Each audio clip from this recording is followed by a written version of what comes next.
क्षेत्रे कृतं पापम् तीर्थक्षेत्रे विनश्यति।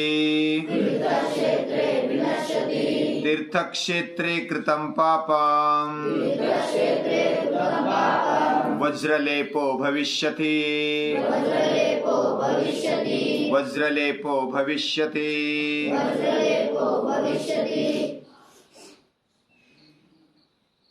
महाराष्ट्र में शेगांव करके एक संस्थान है, उधर मैं और मेरे मित्र गए थे।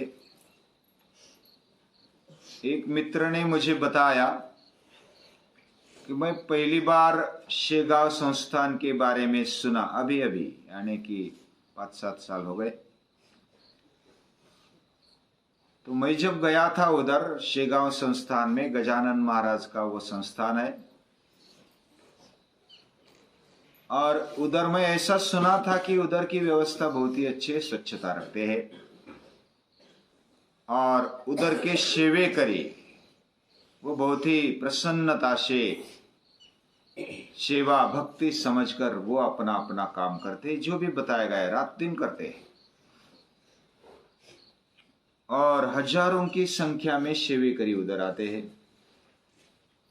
हर एक जगह पर 50 बाय 50 या तो जैसी जिस जगह कार्य होता है, सेवा होती है, उस जगह पर वो ठहरते हैं, और उनकी जैसा ड्यूटी होती है, कर्तव्य होता है, वैसा ही वो निभाते हैं। तो ये वो मित्र बोला कि मैं पहली बार गया, उधर गया तो मैं संस्थान के बारे में, मैंने पहले बहुत सारे तीर्थ क्षेत्रों में गया, लेकिन आज की तीर्थ क्षेत्र की अवस्था बहुत ही कठिन, यानी कि गलीच, गंदी और पूरी अव्यवस्था, अशिस्त, और सब बाजार बन गया है। तीर्थ क्षेत्र का मतलब बाजार बन गया है, और सभी भीड़, कोई किसी का सुनता नहीं है, पूरी आवाज, कोई शांतता नहीं, अशांतता पूरी। वैसे देखा जाए तो भक्ति की भीड़ दिखाई देती है, लेकिन किसी के दिल में भाव नहीं, एक दूसरे के प्रति कोई सहानुभूति, कोई प्रेम नहीं है।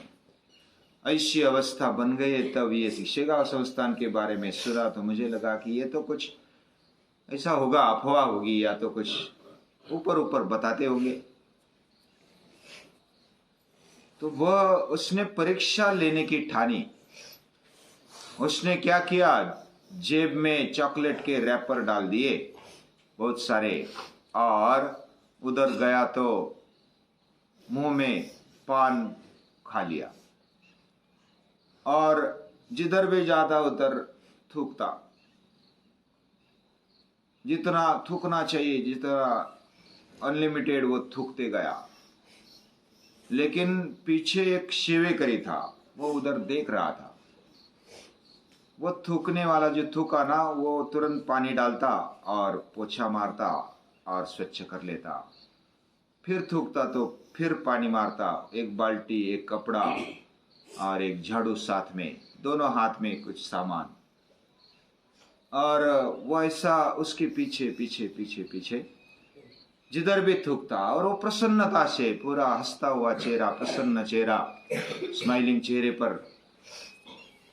फिर बीच बीच में ऐसे रैपर निकालता, डाल देता, इधर उधर डाल देता, उसकी तरफ देखता भी नहीं, लेकिन वो बिना कुछ तकरार किए, जैसे भी वो डालता वैसे वो उठाता, अपनी झोली अटकी थी कंधे में, उसमें डाल देता। ऐसा लगभग 1-2 घंटे तक चला रहा, और उसके पास के रैपर खत्म हो गए, पान खत्म हो गया। तो वो जो सेवेकरी ना, वो फिर रुकने के बाद सेवेकरी ने वो सब डस्टबिन में डाल दिया, जो भी कचरा था उसको, और वह पूरा हाथ जोड़कर आ गया और साष्टांग नमस्कार किया। आप धन्य है, मुझे सेवा मिली, आपके कारण मुझे बहुत ही सेवा करने का मौका मिला, मैं धन्य हो गया, आज गजानन महाराज प्रसन्न हो गए। अरे बाप रे, वो तो चरज में पड़ गया। कि मैं इसको तकलीफ देने के लिए मैं सोच रहा था और इसने तो अलग ही अर्थ निकाला। उसने साष्टांग नमस्कार किया, धन्यवाद किया और वो निकल गया। तो फिर निकल जाने के बाद उस मित्र ने बोला, अरे सेवेकरी इधर आ जाओ, मैंने तो परीक्षा ले ली, लेकिन परीक्षा की कितना गुना आगे आप आगे है। तो उसने भी साष्टांग नमस्कार किया। तब से वो मित्र बोला कि मैं शेगांव संस्थान के आगे मैं नतमस्तक हो गया। तीर्थ कैसा होना चाहिए, व्यवस्था कैसी होनी चाहिए और स्वच्छता कैसी होनी चाहिए, ये अगर देखना है तो शेगांव एक बार जरूर जाओ। उधर गजानन महाराज प्रकट हुए ऐसा मानते हैं। यानी 1878 में 1878 में वो प्रकट हो गए। उनका जन्म किधर हुआ, कौन सी जगह पर हुआ, ये पता नहीं है। वो उधर प्रकट हो गए, अचानक आ गए किधर से कोई अवलिया, और उधर वो ठहरते, लोगों की सेवा करते, झाड़ झूड़ करते, पूरे गांव में वो ऐसा स्वच्छता रखते और सभी की काम में कैसा आ जाए। उनके पास कुछ नहीं था, एक लंगोट और वो चिलिम्बी फूकते थे। उनका एक मंत्र था, गणि गण गणात बोते। वो बोलते थे, क्या बोलते थे, गणि गण गणात बोते। वो हमेशा बीच बीच में बोलते रहते, गण गण गणात बोते। तो इस प्रकार वो सेवा में डटे रहते, किसी पर क्रोध नहीं करते, किसी पर कभी भड़क नहीं जाते। जिसको मदद की आवश्यकता होती थी उसके लिए उनके पास अगर कोई पैसा आ जाता तो वो नीचे रखते, और नीचे कोई आ जाता मदद के लिए मांगता तो तुरंत वो निकालते और दे देते। उनको खाने के लिए है नहीं है, पानी पीने के लिए है नहीं, वो बिल्कुल चिंता नहीं करते। वही समय शिरडी के साईं बाबा का काल है। उसी समय जो प्रज्ञा चक्षु गुलाब महाराज है, उन्हीं का वही काल है। और अक्कलकोट के स्वामी वही, वो एक ही काल के दिखाई देते हैं। और ऐसे जो गजानन महाराज, वो कपड़े नहीं पहनते थे, जिधर जगह मिलती उधर सो जाते, पेड़ के नीचे सो जाते। तो गांव वालों ने क्या किया, उनको एक पार बांध दिया, यानी पेड़ के नीचे एक पार बांध दिया और उधर ही वो बैठते। वो गोनी या तो पोते जो होता है ना, बोरी, वो डाल देते और उस पर बैठते, उधर ही सो जाते, उधर ही उठते। और सभी जैसे जैसे दिन बीतते गए, लोग उनके दर्शन करने के लिए आ गए। वह लगभग 1910 में, यानी 1910, यानी कितने साल, लगभग 32 साल तक रहे। अंतिम समय में उनका जो स्वभाव था, उनकी जो प्रवृत्ति थी, वो बहुत ही अच्छी लगी सभी को। और सभी गांव स्वच्छ रहता, सुंदर रहता और निरोगी बन गया था। कोई भी भूखा या तो कोई भी ऐसा प्यासा उधर नहीं रहता। उनकी पुण्याई मानो, उनका तप मानो, वो चल रहा था। अभी तीर्थ क्षेत्र किसको बोला जाता है, कोई आदमी, कोई व्यक्ति तप करता है, वह अपनी मेहनत से सभी को प्रेरित करता है और स्वच्छता रखता है, आरोग्य देता है। जो भी मदद करने की आवश्यकता मानता है, या तो जिसको भी सहायता की आवश्यकता होती है उसको सहायता करते, जितना भी बन सके उतना। उनके पास कोई धन दौलत नहीं था, कोई लंगोटी था, सिर्फ कपड़े भी नहीं थे पहनने के लिए। लोग ही उनको अगर ठंडी होती तो कपड़े ला देते, अगर बारिश होती तो कोई छतरी ला देता और उन पर पकड़ता। ऐसा वो संस्थान चल रहा था। संस्थान तो बाद में खड़ा हुआ। 1909 में उधर संस्थान की स्थापना की गई। दासगणु महाराज जो वारकरी संप्रदाय के, वह एक बड़े संत माने जाते थे। उन्होंने गजानन चरित्र लिखा। उन्होंने अपने जीवन में क्या किया, अभी उनके जन्म के बारे में कोई पता नहीं, वो बताते भी नहीं थे। वो प्रकट हो गए 78 में, 1878 में, और 1910 तक वो रहे। 10 में उन्होंने समाधि ले ली, यानी वो चल बसे। और 1909 में ही उधर संस्थान खड़ा हो गया। और उधर की व्यवस्था तभी से स्वच्छता रखना, कुछ प्रसादी दे देना, उधर जो भी संपत्ति आ जाती, कोई भी वित्त आ जाता तो उसका उसी समय विनियोग करते, देर नहीं लगाते। जो अभी गजानन महाराज के पास जो भी पैसा आता ना वो रखते नहीं थे, उसका कुछ लेते भी नहीं थे। जिसको जरूरत थी उसको दे देते थे उसी दिन, दूसरे दिन उसको रखते ही नहीं थे। जो भी आता जिसको आवश्यकता होती उसको दे देते। अगर कोई आता नहीं तो वो जबरन जिसके पास नहीं है खाने पीने के लिए नहीं उसके घर जाते और दे देते।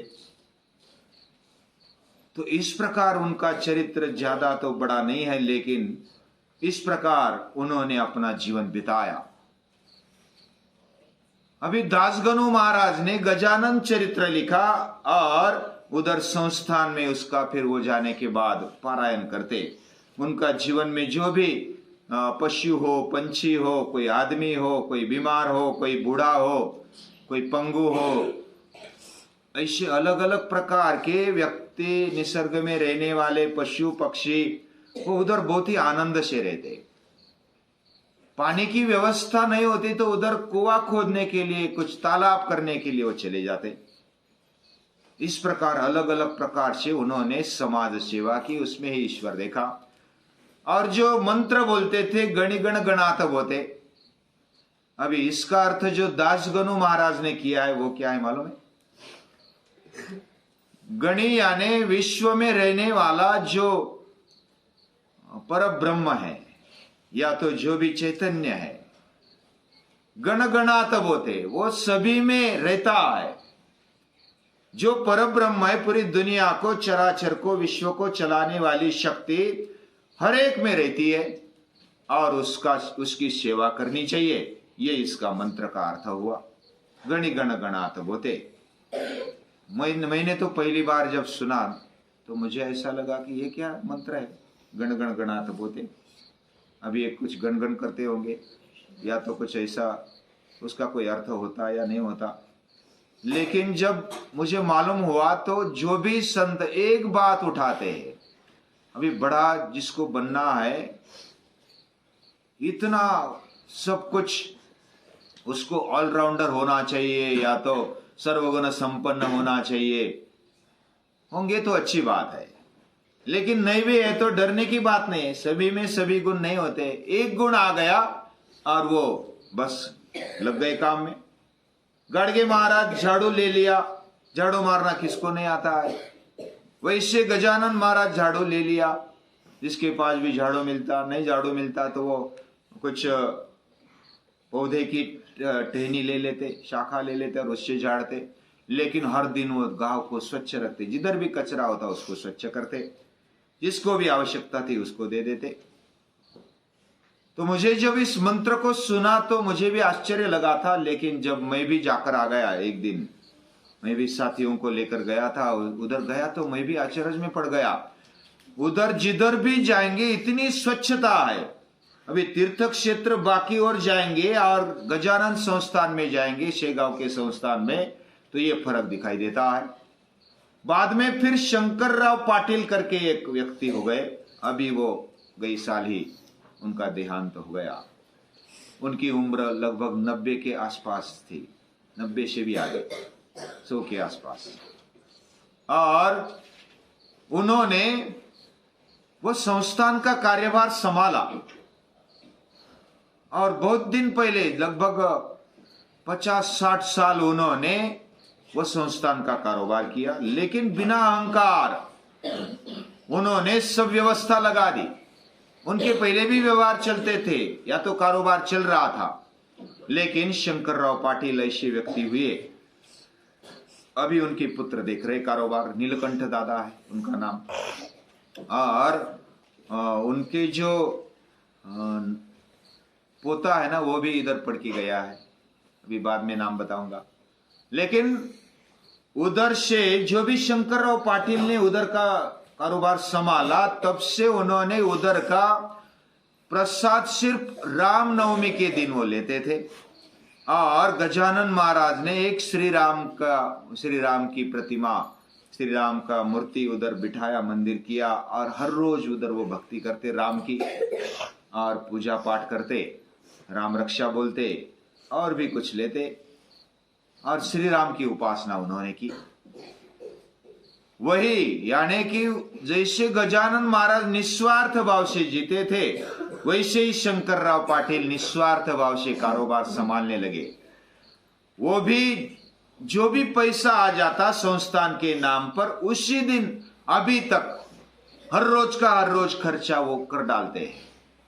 यानी अच्छे उपयोग में जिधर भी व्यवस्था करनी है तो वो कर डालते, और नई नई कल्पनाएं उधर जाकर के पता चलता है। यानी लाइन में शांतता से खड़े हो जाते, हर 10 फीट पर एक सेवेकरी है, और वो नमस्कार करके बोलता है, आइए मौली जी बैठिए, क्या चाहिए आपको। अगर उधर कोई माता आती, कोई बूढ़ा आता है, कोई रोगी आता है, तो उसके लिए स्पेशल ऐसे रूम है, डॉक्टर की व्यवस्था की है। वो सेवेकरी उधर आते हैं ना, उनको खाने पीने की चिंता नहीं होती, उनके घर पहुंचाया जाता है धान्य, और कोई बीमार पड़ता है तो उनके घर वो व्यवस्था की जाती है। किसी को ऑपरेशन है तो उधर की जो डॉक्टर की टीम है वो स्वयं सेवा करने के लिए जाते हैं, उसको डॉक्टर हॉस्पिटल में लेके आते, ऑपरेशन भी करवाते संस्थान की खर्चे से। हालांकि कुछ नियम है, फिर भी बहुत सारे सालों से बहुत ही अच्छा कारोबार चल रहा है, बहुत ही स्पष्टता से। अभी आज मंदिरों की अवस्था क्या हो गई है, संस्थानों की अवस्था क्या हो गई है, पूरा बाजार लगता है, हर कोई अपना अपना रोटी सेक लेता है, पुजारी की रोटी सेक लेता है, आने वाला वो भी रोटी सेक लेता है, कोई दान करता है तो दान का जो भी दिया जाता है वो किधर हो जाता है, सरकार उस पर नजर रखती है, वो ले लेती है। अगर अच्छे से जो भी पैसा आ गया उसका अच्छे से उपयोग करेंगे, उधर हजारों लोग प्रसादी लेते हैं, और प्रसादी बनाने का तरीका भी बहुत ही बढ़िया है। एक भी कचरे का बूंद या तो कचरे का कण उधर दिखाई नहीं देता, और उधर जो भी संस्थान में आएगा, वारकरी आएगा, मुस्लिम आएगा, क्रिश्चियन आएगा, देश परदेश में से कोई भी आएगा तो उसका सत्कार किया जाता है। उधर जो भी रूम रहने के लिए दिए है वो भी बहुत ही बढ़िया है, वो मिनिमम रेट पर वो दे देते हैं, उसका खर्चा भी नहीं चलेगा, इतना रेट वो लेते हैं। प्रसादी का भी बहुत ही मामूली लेते हैं, प्रसादी भी सभी को मिलती है, यानी कोई भी उधर से भूखा नहीं रहता। इस तरह जो गजानन महाराज का कार्य है, यानी जब 1909 में वो संस्थान खड़ा हो गया, और तब से आज तक लगभग 100 साल के आगे हो गए, 100-125 साल होने को है, और बहुत ही अच्छी तरह से कारोबार चल रहा है।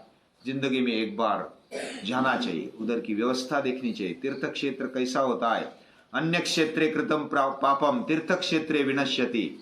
जो अन्य क्षेत्र में करेंगे उधर जाकर के हमारा पाप नष्ट हो जाता है, सचमुच दिमाग बदल जाता है। वो मित्र गया था, उसका दिमाग बदल गया, उसका दिल बदल गया, और वो साष्टांग नमस्कार किया उसने। और तीर्थ क्षेत्रे कृतम पापम वज्रलेपो भविष्यति, उसको भी लगा कि मैंने पाप किया, मैंने सेवेकरी की परीक्षा ले ली, मैंने पाप किया, उसने वो पाप का क्षालन कैसे किया जाए, पश्चाताप से करते हैं। उन्होंने साष्टांग नमस्कार किया, आंखों में आंसू आ गए, और फिर वो गजानन महाराज के भक्त बन गए।